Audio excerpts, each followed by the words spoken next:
Welcome to our exciting journey into the world of sand, guided by the curious minds of Grade 1 Mercury. What is sand? Our journey began with this simple question. Is it just tiny grains, or something more? We stepped out of the classroom to experience sand in its natural setting, feeling it, seeing it, and learning with our senses.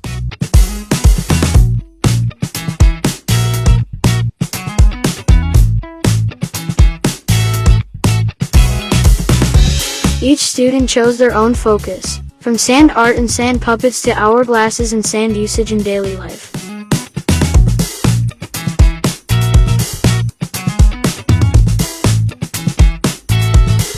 Our classroom turned into a mini exhibition, where each corner spoke about sand in a new and fascinating way.